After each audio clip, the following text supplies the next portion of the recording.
안녕하십니까. 안녕하십니까. 네, 사케 트라이브 19번째 사케 소개하러 모였습니다. 오늘도 사케를 마시면서 오늘 시작을 할까요? 오늘은 제가 가장 좋아하는 사케. 제가 좋아하는 맛이에요. 향이 정말 달콤하다. 달콤하죠. 네. 저 순간 라벨을 보면서 그 딸기색이 보여서 순간 딸기향이랑 매치가 됐거든요. 진짜 뭔가 딸기 맛이 나는 것 같은데. 네네. 킵도의 그러니까 가장 이제 일반적인 라인업이 흰색 라벨이랑 그 준마이 라벨이랑 그다음에 준마이 달긴조 이 핑크색 라벨이 이 두 가지가 가장 대표적인 라인업 중에 하나거든요. 그런데 저도 약간 확실히 들어보니까 그 딸기 향이랄까 딸기 느낌이 나는 것 같아요. 네네. 드라이하거든요. 드라이한데 향이 굉장히 많이 그러네요. 강한 와중에 드라이한 또 맛이 느껴지는 그런 카라쿠치입니다. 신기하네요. 족장님 피셜 제일 맛있는 사케라고 할 만한 사케인 것 같습니다. 네. 게다가 이거 저희가 최애하는 나마자케 아니잖아요. 아마자케 아니에요. 아마자케 아니에요. 네. 나마자케가 아닌데 이런 향과 맛이 신기하네요. 그러니까 약간 칸이라고 하죠. 따뜻하게 마셔도 향이 이제 더 나면서 즐겁게 또 다른 맛으로 맛과 향으로 즐길 수 있는 사케이죠. 흔히 저희가 생각하는 그 청주의 맛이거든요. 맛만 느껴보자면은. 근데 그 전에 이렇게 향을 또 이렇게 먼저 접하게 되잖아요. 맛보다. 이미 코에는 딸기 향이 머금어진 상태에서 청주를 그대로 이렇게 들이키는 그런 느낌이 드니까 일반적으로 사케라고 할 때 알고 계시는 그 정종 맛 있잖아요. 그런 거랑 다릅니다. 다르다라는 거 꼭 얘기를 드리고 싶어요. 네, 제가 이 방송을 시작을 하게 된 계기 중에도 하나인데, 저도 알고 있었던, 우리가 알고 있는 그 정종, 그거하고는 너무나 다른 세계가 있어서, 그걸 소개를 드리고 싶었던 거고, 네네. 이 정도면, 훌륭하네요. 하면 할수록 저희가 좋은 사케를 좀 먹다 보니까, 뿌듯합니다. 네, 좋네요. 제가 사케를 마시기 시작한 게 약 12년 전부터 마셨어요. 13년 전인가? 12년 전인가? 그때 이제 마셨던 사케 중에 이제 가장 기억에 남는 사케. 그때만 해도 이제 점점 더 최근까지 보면 모던한 사케로 계속 가면서 지금은 이제 탄산감, 과실량이 극대화된 사케들이 많이 있잖아요. 지난번에 마셨던 다이에나가와나 시소라처럼. 그렇죠. 이때 이 킵도도 당시만 해도 제 기억상으로는 이제 모던한 기회라고 저는 생각했어요. 근데 지금 마셔보니 이제 확실히 모던과 클래식 사이에서 절묘한 밸런스를 좀 가지고 있는 사케이지 않나 싶어요. 왜냐하면 저는 그 기준을 이 술맛이랄까 이게 올라오느냐 안 올라오느냐를 저는 기준을 삼거든요. 약하게라도 술맛이 올라오는 사케가 좋아요. 별도로 이제 명기가 안 되었기 때문에 열처리 2번 다 한 사케로 보면 될 것 같아요. 힐의 류로 가야 되겠네요. 네. 그래서 이렇게 맛있는 사케를 만드는 양조장은 네. 어디일까요? 헤이와라고 저희가 아까 얘기를 시작했었는데 그 평화주죠. 평화주죠. 네, 평화주죠. 이 양조장이 2차 대전 때 전쟁으로 인해서 양조장이 잠깐 중단된 적도 있다고 해요. 여기가 원래는 절이었어요. 무량산 초원사라고. 무량산. 네네네. 무료산 초간지라고. 예, 초간지라고 이제 절이었다가 지금 대표님의 4대째 위에 분이 스님이었다가 술을 좋아하셨어요. 그래서 절에서 양조장으로 바꿨대요. 주지사. 네. 주지였겠죠. 네. 술을 좋아했다라는 것도 그렇고. 네. 그래서 키토 라인업 중에 가장 이제 높은 라인업 이름이 브레가라가 무료잔이라고 무량산. 당시 이제 무량산 초원사. 키토 라인업 중에 최고급. 네, 최고급. 사지를 그대로 이름으로 썼던 거죠. 네네네. 그래서 역사를 담은 이름이네. 네, 그래서 이제 오래되었다기보다는 4대째 양조장 4대째 이어지고 있는 양조장이고 3대째까지만 해도 그렇게 지금처럼 전국적으로 이름을 날린 양조장은 아니고 그 지역에 술팩사케나 좀 이런 중심으로 만들었던 양조장이라고 하더라고요. 근데 지금 이제 대표님이 야마모토 노리마사라는 분인데 교토대학교에서 경제학부도 교토대학교가 아시겠지만 이제 노벨상도 많이 받고 일본의 명문 중에 명문 대학교거든요. 그 경제학부 졸업하고 거기서 MBA도 나오셨어요. 약간 이제 똑똑하신 분인데 그분이 이제 2004년도에 가업을 짓기 위해서 이 양조장에 들어와서 이제 가업을 승계하면서 그 지역 와카야마 현의 지역의 특성을 살린 술을 만들고 싶다고 해서 추루우메라는 이제 그때 매실도 있고 유자도 있고 한데 우리나라에도 추루우메 유자술을 꽤 유명하거든요. 많이 드셔보신 분들 계실 거예요. 샵 가면은 좀 많이 보는 거 예, 맞아. 샵 가면 좀 잘 보이는 네. 그 술을 만들어가지고 데이트를 쳐요.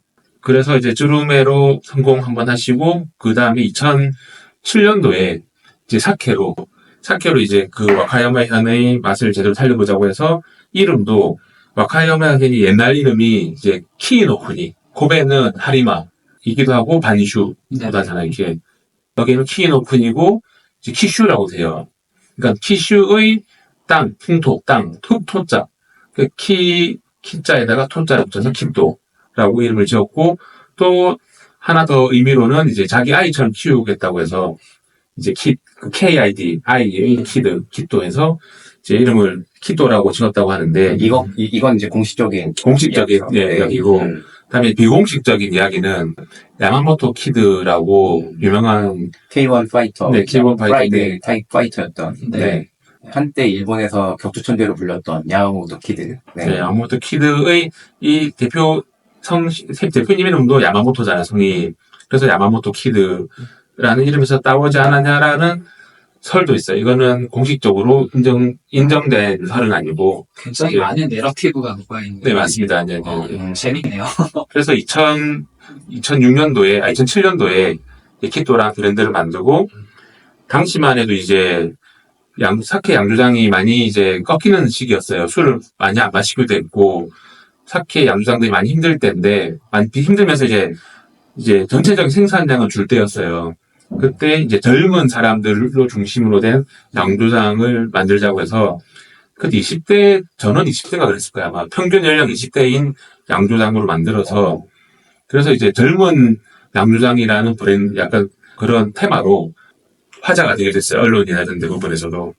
사케도 맛있기 때문에, 그때 이후로 많은 또 스키토랑 사케도 히트를 쳤죠. 네. 이 사케를 왜 제일 좋아하시는 거예요? 저는 그때 한창 처음 사케들을 마시기 시작할 때, 이제 맛있는 사케 많았는데, 이 사케 이름부터 저의 마음을 잡았어요. 저는 이제 방금 말씀드렸던 그런 의미를 모르고, 키토라고 하길래, 일본어로 키토라는 단어가 꼭 반드시란 뜻을 가지고 있거든요. 근데 다른 카나라즈나 제히 여러 가지 단어가 있는데, 키토는 상대적으로 희망을 좀 간절하게 포함하는 의미가 있다고 저는 생각해요. 저는 그렇게 그 문장 맥락 배우고 느끼고 있거든요.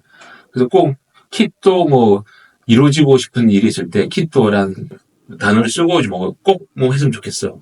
뭔가 간절할 때 좀 마시고 싶은 사케라고 할까요? 저는 그런 이미지를 사케 이름에서 찾았고. 그렇죠. 슈드와 머스트보다는 네, 슈와 호프의 어떤 그런 느낌이죠. 네. 좀 힘들 때 드셨군요. 그때 힘들 때 이제 간절함을 담아서 이제 좀 뭔가 좀 많이 힘들거나 간절히 원하는 것이 있을 때 키토라 사케를 찾았던 것 같아요. 나는 왜 희망의 사케. 네네.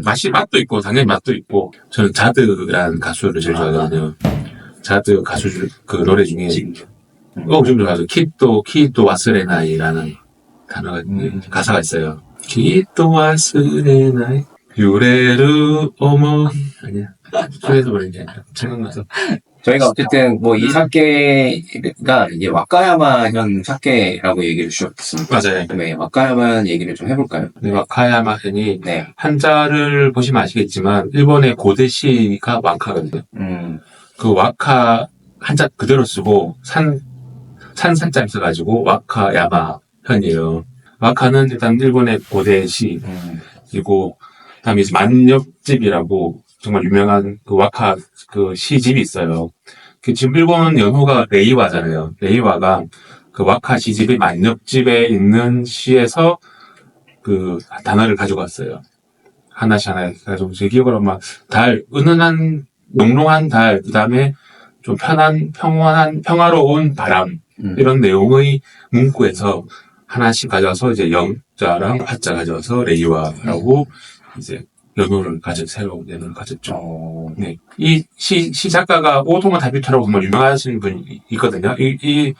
이분 얘기는 다음에 후쿠오카 네. 사케를 다룰 때 제가 좀 더 심도 있게 설명드리도록 하겠습니다. 네, 그래서 없습니다. 맞습니다. 지도를 보면 오사카 바로 밑에 있어요. 하지만 오사카보다는 이제 나라 쪽이랑 이제 문화권 연결되는데 그 지도를 보시면 제가 일전에 이제 중앙부조선 얘기한 적이 있거든요. 일본이 가로로 쭉 긴 선이 있어요. 포사마그나. 네네. 포사마그나는 이제 삼각, 우리 도쿄, 이제 관동 평양에는 그 지역, 포사마그나 삼각 지역이고, 네네. 그리고 일직선, 엇갈린 지역. 네, 엇갈린 지역이 포사마그나고, 네.